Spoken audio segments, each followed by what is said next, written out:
যাদুকৰী পাৰ্চ।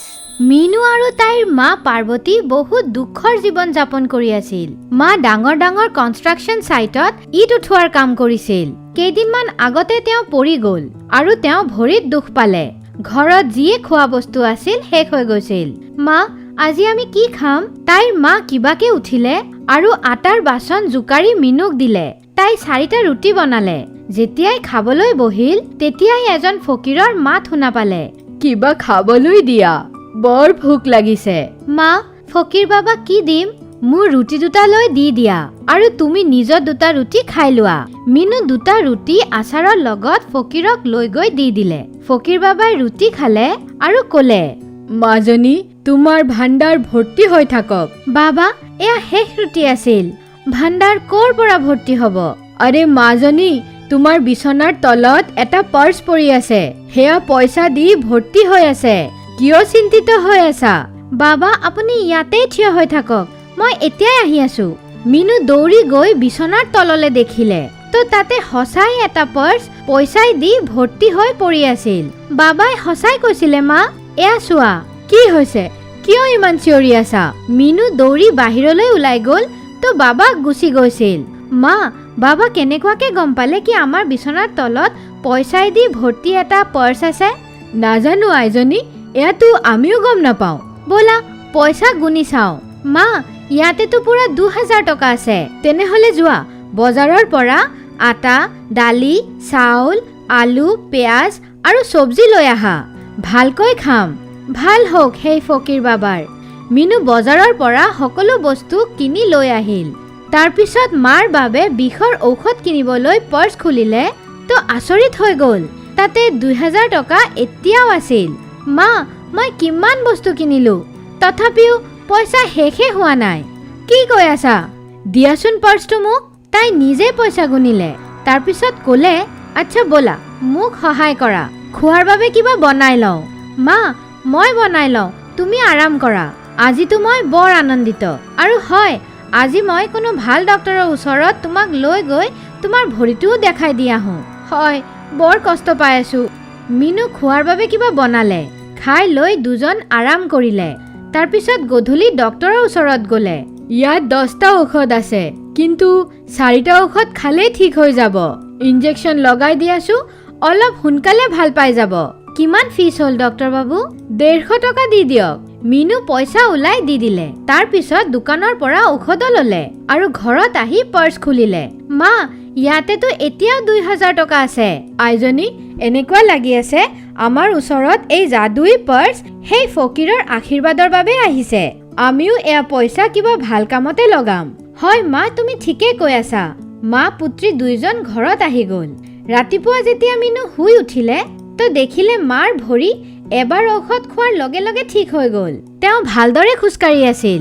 মা, তোমাৰ নালাগে নেকি যে তোমাৰ ভৰি ঠিক হোৱাৰ পিছফালে ঔষধৰ কাম কম আৰু সেই যাদুই পাৰ্চৰ কাম বেছি? হয়, ময়ো এয়াই ভাবি আছো। তেওঁলোক দুজন কথাই পাতি আছিল।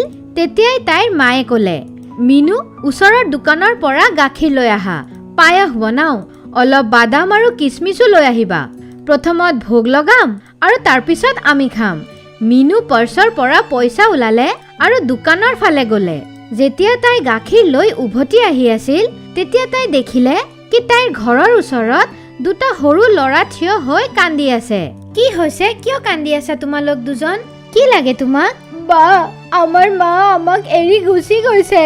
আমি ক'ত যাম বুজিয়ে পোৱা নাই। ক'ত গৈছে তোমাৰ মা? তেওঁ কৈছিলে কি তোমালোক ইয়াতে বহা, মই এতিয়াই কিবা খোৱাৰ ব্যৱস্থা কৰি আহি আছো। কিন্তু গোটেই ৰাতি গুচি গ'ল। তেওঁ এতিয়াও অহা নাই। মিনুৰ সেই 2টা ল'ৰাৰ ওপৰত বৰ দয়া হ'ল। তাই ক'লে, তোমালোকৰ নাম কি হয়? মোৰ নাম ভলু হয় আৰু তাৰ নাম গলু হয়।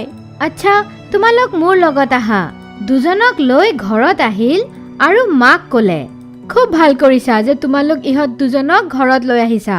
নহ'লে বাচ্চা চোৰ সিহঁতৰ হাত ভৰি ভাঙি সিহঁতক দি ভিক্ষা কৰালে হয়। ভলু আৰু গলু, আগতে তোমালোক কিবা খাই লোৱা, তাৰপিছত আমি তোমাৰ মাক বিচাৰিব যাম। মিনু আৰু তাৰ মায়ে পায়স আৰু লুচি বনালে। ভগৱানক ভোগ দিলে আৰু তাৰপিছত সকলোৱে পায়স আৰু পুৰি আনন্দিত হৈ খালে। বা আমি ইমান ভাল আৰু ইমান গাল খাদ্য প্ৰথমবাৰ খাইছো, সেয়েহে আমাৰ বৰ টোপনি লাগিছে। আচ্ছা ব'লা তোমালোক শুই যোৱা। যেতিয়া ভলু আৰু গলু শুই গ'ল, মিনু এটা কাম কৰো, আমি অনাথ ল'ৰা ছোৱালীক নিজৰ ওচৰত ৰাখিম আৰু সিহঁতক ভালদৰে ভোজন কৰাম। আমাৰ ওচৰত পইচাই দি ভৰা পাৰ্চ আছে, ভগৱানে বিচাৰিলে আমাৰ পাৰ্চ কেতিয়াও খালী নহয়। যেতিয়া ল'ৰা দুটা উঠিলে, বা আমি সেই ঠাইত গৈ অপেক্ষা কৰোগে, হ'ব পাৰে আমাৰ মা আমাক বিচাৰি আছে। ঠিক আছে যোৱা, কিন্তু যদি তেওঁ নাহে তেনেহ'লে ইয়াতে আহি যাবা, মই তোমালোকৰ বাবে খোৱা বনাই থৈ দিম। বাচ্চা দুটা যোৱাৰ পিছত, মা আমিতো কিমান দিনৰ পিছত পেট ভৰি খালো। হয় মাজনী, এতিয়ালৈকেতো আমি ভালকে খাবও পৰা নাছিলো। বাচ্চাবোৰ যোৱা বহুত দেৰি হৈ গৈছিল। মা মই গৈ চাই আহোঁ। হ'ব পাৰে এতিয়ালৈকেও সিহঁত দুজন নিজৰ মাৰ অপেক্ষা কৰি আছে। এতিয়াতো গধূলিও হৈ গৈছে। যেতিয়া তাই বাহিৰত গ'ল, তাই দেখিলে সিহঁত দুজন কান্দি কান্দি তাইৰ ঘৰৰ ওচৰতে বহি আছিল। ভলু গলু, মই কৈছিলো না, যদি তোমালোক মাক বিচাৰি নোপোৱা তেনেহ'লে ঘৰত আহি যাবা। বা আমাৰ মাৰ একো হয়তো যোৱা নাই। আমি ভাবিছিলো চাগে গধূলিলৈকে আহি যাব, কিন্তু তেওঁ এতিয়ালৈকেও অহা নাই। তোমালোক দুজন কান্দা বন্ধ কৰা, ব'লা ঘৰলৈ ব'লা।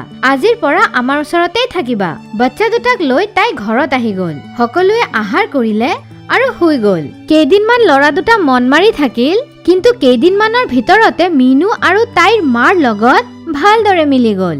এতিয়া সিহঁতে এই ঘৰটোকে নিজৰ ঘৰ বুলি ভাবিব লাগিল। মা আমি এটা ডাঙৰ ঘৰ লৈ লওঁ আৰু ভলু আৰু গলুৰ দৰে ল'ৰা ছোৱালীৰ বাবে বাল আশ্ৰম বনাওঁ। যেতিয়াৰ পৰা এই বাচ্চা দুটা আহিছে তেতিয়াৰ পৰা মই এয়াই ভাবি আছিলো। কেইমাহৰ ভিতৰতে সিহঁতে এটা ডাঙৰ ঘৰ লৈ ল'লে। পাৰ্বতী আৰু মিনু এবাৰ ৰাচন কিনিবলৈ গৈছিল। তাতে কেইজনমান অনাথ বাচ্চাক দেখি তেওঁলোকৰ মনত দয়া উপজিল। তেওঁ সিহঁতক নিজৰ বাল আশ্ৰমত লৈ আহিলে। এনেকুৱাকে য'তে সিহঁতে এনেকুৱা অনাথ বাচ্চা দেখা পায়, তেওঁলোক সিহঁতক লৈ আহে। এতিয়া মোটামুটি 50টা বাচ্চা সিহঁতৰ ডাঙৰ ঘৰত থাকে। মিনু মোৰ লাগে আমাক বাচ্চাবোৰক স্কুললৈ পঠোৱা উচিত।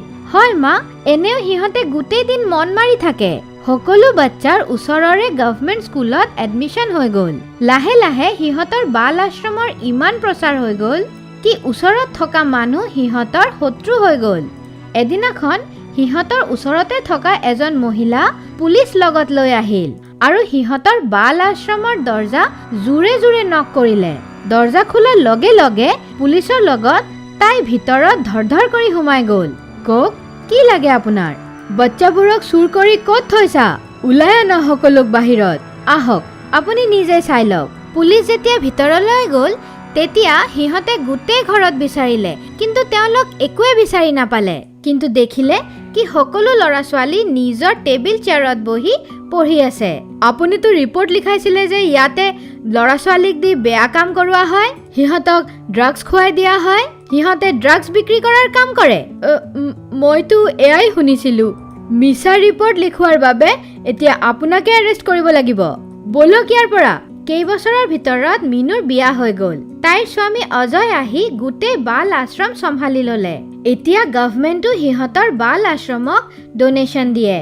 যাদুকৰী পাৰ্চে সিহঁতৰ গোটেই জীৱন সলনি কৰি দিলে।